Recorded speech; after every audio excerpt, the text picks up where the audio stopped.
How are you? It's been a very distressing couple of weeks, in fact months, but I don't really want to talk about that today. I want to talk about love instead. I think one of the things that's been very touching for me has been seeing so many children around now that we're sort of emerging from this, and children with their grandparents. And I remember a wonderful time, which was a privilege for me. We were going to return to New Zealand, and I was sent, this is me, this young fellow here, and I was sent to live with my dear old grandmother, who I loved to death, and she loved me. There she is. Her name was Ella Ingham, and she was poor as a church mouse. She lived on an army pension. My grandfather, her dearly beloved Bob, had been killed on the Western Front in 1917.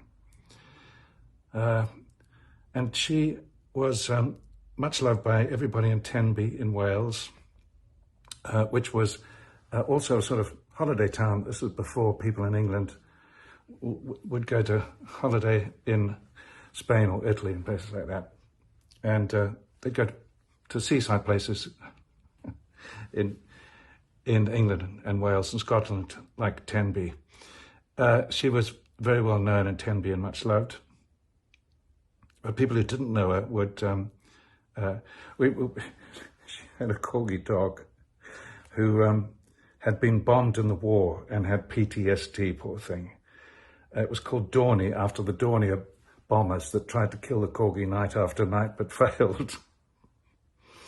And this big fat dog also, I think, had agoraphobia, but that didn't stop my grandmother taking the dog for walks. We would put the corgi into this big Edwardian pram, and we'd wheel this pram off to the shops. And people that didn't know my grandmother would stop and talk to her because she was such a gregarious, friendly old sort. And then it'd be like an episode of Seinfeld or something. They'd look in the pram, expecting to see a little baby, and instead there was a big, fat, shaking orange dog, and people would recoil like this. And even at the age of 7, I knew this was slightly eccentric, but I just adored her.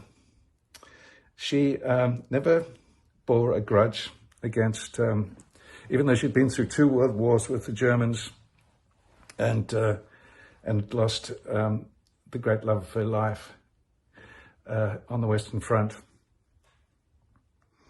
She actually ran a canteen for German prisoners of war during the Second World War. And so, you know,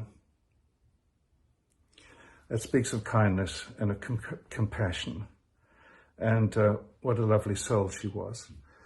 And if there's something that's good that's come out of all this time, perhaps many of those children that I've seen around with their grandparents will think back on this as they had that privileged time with their grandparents, like I was lucky enough to.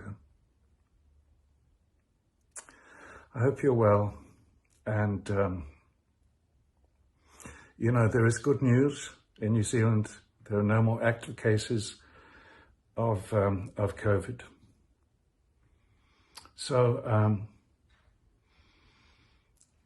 we can see our way through to the end of this, and hopefully leadership will improve in other parts of the world so that they can get to similar results.